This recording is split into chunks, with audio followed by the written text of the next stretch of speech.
This programming is sponsored by the Dan L. Duncan Comprehensive Cancer Care Center at Baylor St. Luke's Medical Center, offering comprehensive cancer care that is compassionate, personalized, and driven by clinical research. More at stlukeshealth.org/cancer. This is the Engines of Our Ingenuity, made possible by the Friends of KUHF Houston. Today we tell the story of an illness. The University of Houston's College of Engineering presents this series about the machines that make our civilization run and the people whose ingenuity created them.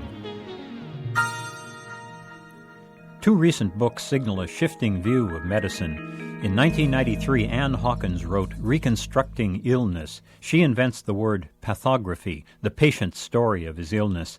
In 1995, Arthur Frank wrote The Wounded Storyteller. Frank talks about the narrative power that the wound gives the storyteller. Both stress how important it is for the wounded person to tell about the wound.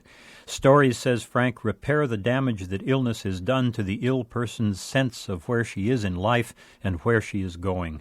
He tells of a woman long since declared medically recovered from a cerebral aneurysm. Her body still suffered muscular asymmetries. She was still afflicted with occasional double vision. The word cured meant medicine had done all it knew how to do. The woman referred to her stroke as her ethnicity, an outwardly minor but inwardly essential part of her being.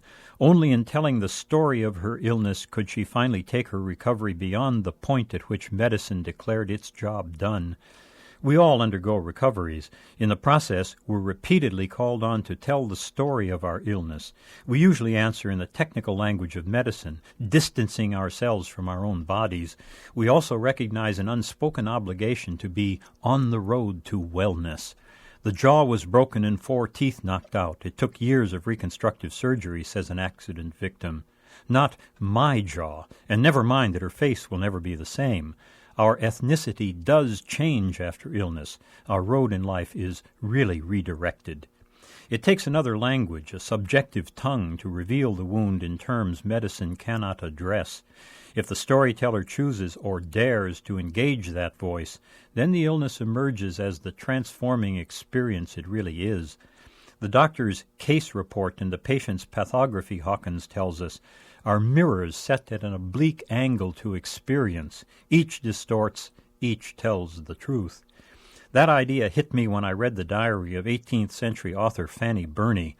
In 1811, she suffered one of the first mastectomies, long before the use of anesthetics. A year later, she finally gave voice to her soul-searing story, but then only in her diary, and only once. The entry is followed by the surgeon's much briefer account. Taken together, they give us a chapter in the history of fighting cancer that we'd otherwise never have. If I were a doctor, I'm sure I too would need distance. I too would try to separate the illness from the patient. I too would limit my arena of combat with illness. But these new books remind us that the mind and body are one. Both the recovery from illness and any full understanding of illness have a huge dimension which modern medicine is still struggling to see clearly. I'm John Lienhardt at the University of Houston, where we're interested in the way inventive minds work.